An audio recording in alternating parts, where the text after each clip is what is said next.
if you could introduce yourself, that'd be fantastic. Hey y'all, I'm Jose Luis Lopez Jr. I'm a singer, dancer, actor, actively on Broadway, and I have a pretty extensive history within the Heights. And the Heights, like sort of came in and like changed my life, like in 2009. I did the Broadway version of the production, but I've also done like other iterations of it. So like the first national tour, for example, we had a really like critically acclaimed first Nash, and I've done like really special regional productions of it in like Los Angeles and in Miami.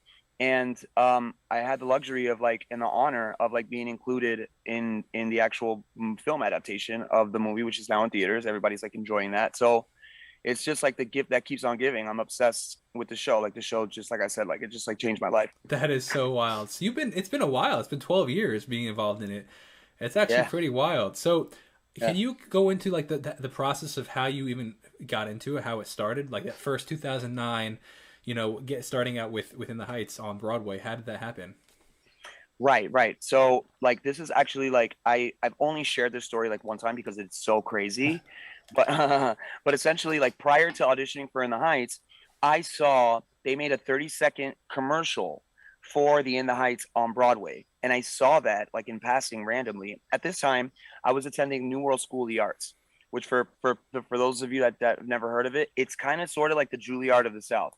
Also, Alex Lacamoire, who was the musical director, the original musical director and conductor of Broadway, and also I think the executive music producer of the movie. Shout out to Alex Lacamoire, love him. He's a genius.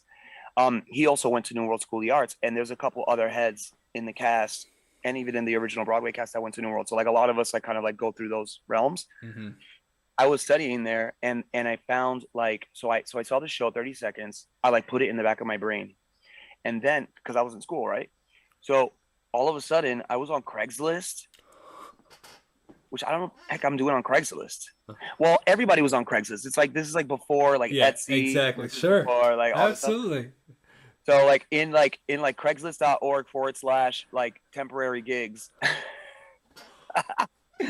I see an advertisement for an open call for In the Heights. So I decide to go, and Lin Manuel Miranda was there. Alex Lacamoire, music director, Thomas Cale, the original director. Shout out to Thomas Cale, who's like killing it. And like pretty much all of the Bill Sherman, I think Bill Sherman was there. They're all a part of. I think it's like public knowledge. They're called Voltron, Okay. which I love. I think it's so cool. That's one of the things about like Lynn that I thought was really cool, and it's even infused inside of the music of In the Heights, which Voltron, you is said? Voltron. Okay. Like Yeah. like So like a transformer kind of thing? yeah. Oh, and one part of the Voltron that must be mentioned is at the Andy Blankenbuehler, who Okay. is like the original choreographer for In the Heights.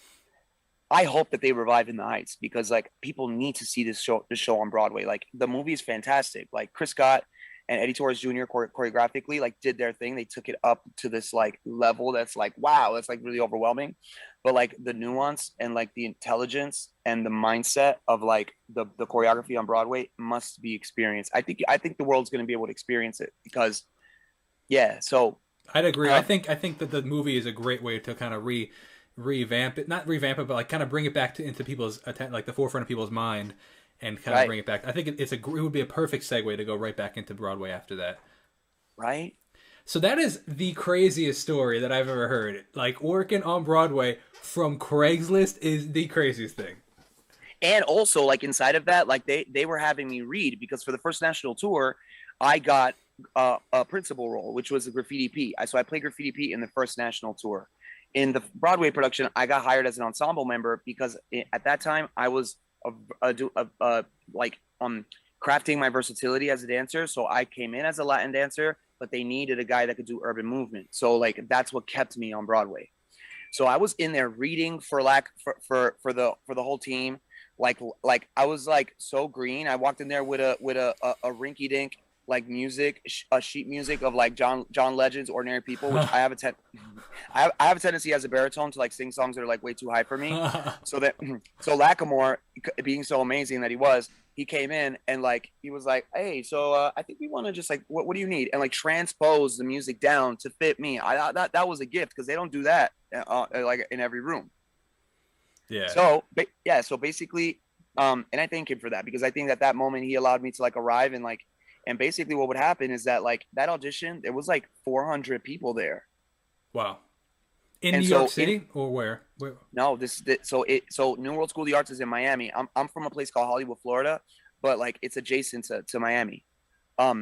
Where's your family from? New York, born and raised. That's why Oh, I. you're So I'm not from the city. I'm from Long Island, but that is why I've been enjoying In the Heights so much, because like the nuances of New York and New York City and Long Island, like even the one line I heard today where Lynn wrote in referencing East Talking. I'm like, bro, I was just there yes. 2 months ago. Like, like I know it. So all these little nuances. So clever. And then I'm so clever. Oh, it's insane. And then I'm half Latino, so my mom's from El Salvador.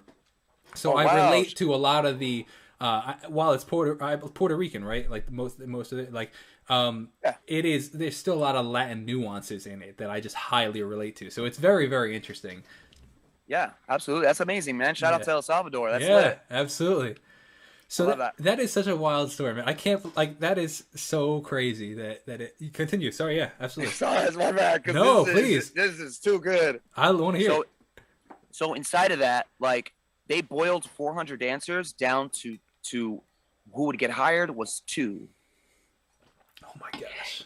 So basically, after the audition, like I just went back to my regular life. I had just like gotten a new apartment. We're like trying to furnish it. Where we got like a broom and a rag. That's all we got, and just like crazy. Like it was a great space, but like we were just living that college life, 100%. And all of a sudden, like at that time, my boy was like, I for some reason on the application I put my boy's number on there, and so they called him, and he didn't get the voicemail, Oh, gosh. but until like later. So it was like 2 weeks that passed by. Oh my gosh. And then all of a sudden he checks his messages and he's like, "Yo, I think you just got this job." And I was like, "What? Can you like double check that?" And when he went into the thing, it was our company manager, a really great guy named Brig Burney, who was like telling me, "Hey Jose, we'd like to give you a job, and you're gonna have to move to New York like tomorrow." So yeah, that's pretty much my story. It's crazy, and then it's never been the same ever since. So shout out to your friend who didn't get pissed off at you for dropping out of that apartment. Right. No, I replaced my roommate. Oh, okay, there you go.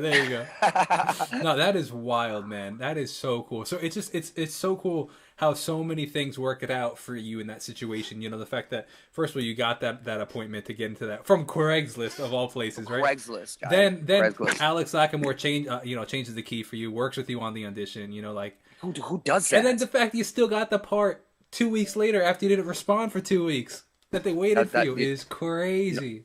You know what that's called? That's called, and I know it sounds a little corny, but that's paciencia y fe.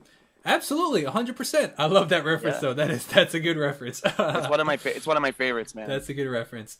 Yeah. That is so wild. What a cool story, man.